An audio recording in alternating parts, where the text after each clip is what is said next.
All right, thanks for sticking around for the #1 Cochran Sports Showdown. I'm Rich Walsh, in for Bob Pompiani. Tonight we have an all-star panel for you again. 93.7 The Fan. A couple guys on the show tonight. Chris Mack and Andrew Fillipponi, and also our Steelers insider from The Athletic, Mark Kaboly. And we're going to start with the Steelers. There's a lot to talk about. Just had the Hall of Fame game. I was in Canton for the Hall of Fame. We'll get to all that. But I want to talk about T.J. Watt, because right now they basically said he's not practicing because they're trying to work out a deal. Mark Kaboly, do you think it gets worked out before game #1? Yeah, I think it definitely gets worked out by game #1. And I don't think this hold out, hold in, whatever you want to call it, is much of a big deal as we speak right now. The guy's working out as hard or harder than anybody else on the field. I mean, you never see him stopping for two hours, if it's sprinting, if it's doing some kind of bag work, if it's some maneuver work. The only thing he's not doing is 10 to 15 team reps, which a lot of people don't do. I mean, that's not losing anything right now. For him to take it easy, I wouldn't say he's taking it easy right now. I just think he's being a little bit cautious. But, you know, if he's worried about injury, if that's obviously what this is all about, he could pop an Achilles as easy as he can, you know, tear his knee up by what he's doing on the sideline. Not a big deal right now, Rich, but what happens if it does linger in? Is he putting himself in position to be not a participant in week 1 because he is doing this? I don't know. That's a different story. But as we sit right now, I don't think it's a big deal. Yeah, I don't know if he needs to see any preseason snaps, guys. I mean, two out of the 4 years so far for T.J. Watt in this league, he's missed time during preseason or camp because of injuries. I don't need to see that again this year. I don't need to see T.J. Watt play one snap of football before week 1. So get this contract worked out. I am a little bit concerned about the contract because it might require the Steelers doing some things like upwards of $70 million in guaranteed money that they haven't done before. They don't love giving out guaranteed money. You know, they've started to see the light as far as voidable years at the end of contracts go and other things that they didn't traditionally do. But this is still one of their hard and fast rules. They're not going to negotiate past kickoff of week 1. So they still do need to nail this down. In the meantime, T.J. Watt doesn't need to see the field, though.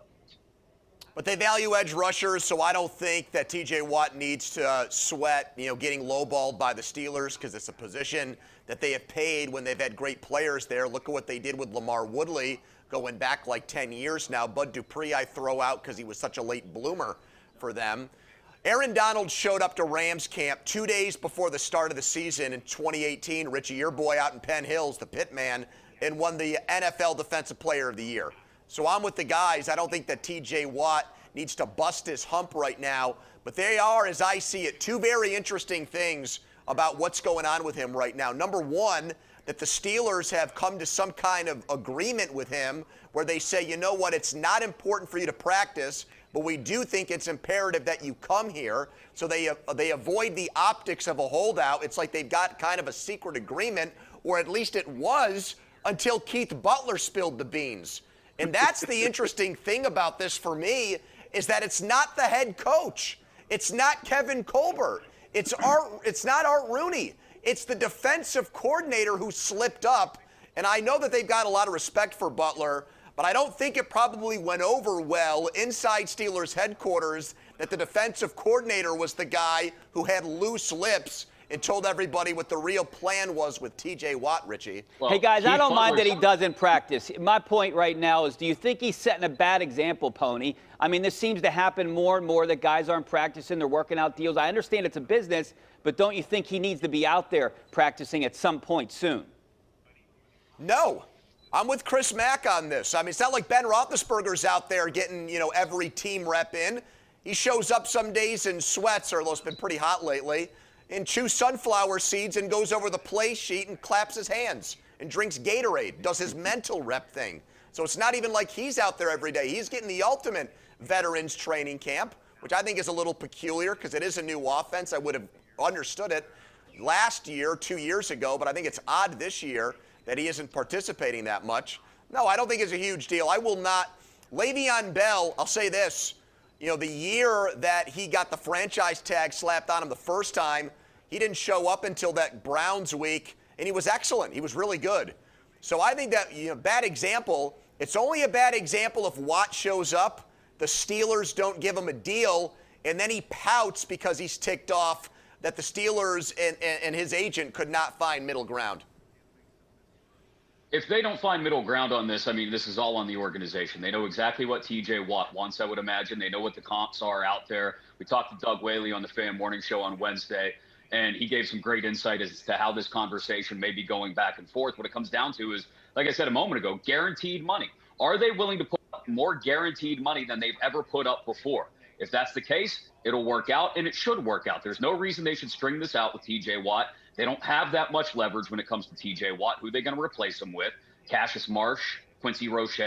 I mean, this is not a team that until 3 weeks ago had much outside linebacker depth, if at all. And then they bring in 32-year-old Melvin Ingram, who I love the addition, but that's not going to get you through a season without a potential defensive player of the year. They need to get this done to avoid having to go to the offseason and tagging Watt, which would completely fracture the relationship, I would think. You see, I don't believe this of the guaranteed money, because there's a ways around this. I mean, you can have signing, but that gives him a chunk up front, the 34, 35 million, 40 million, but you can have roster bonuses within the first 3 years of $15 to $20 million to make it almost a guaranteed to that 70 number. Roethlisberger did it, so I don't see why there's no reason why TJ Watt can do that at age 26, 27. It's not much of a risk.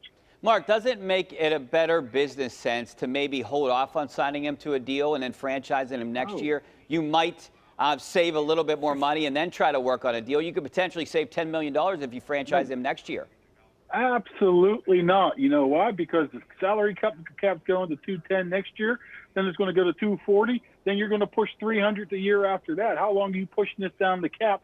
And all of a sudden, his $27 to $28 million, his 5 for 125, all of a sudden turns to 5 to 200. Why do you think Josh Allen signed so quickly? 3 years in and 26 starts in?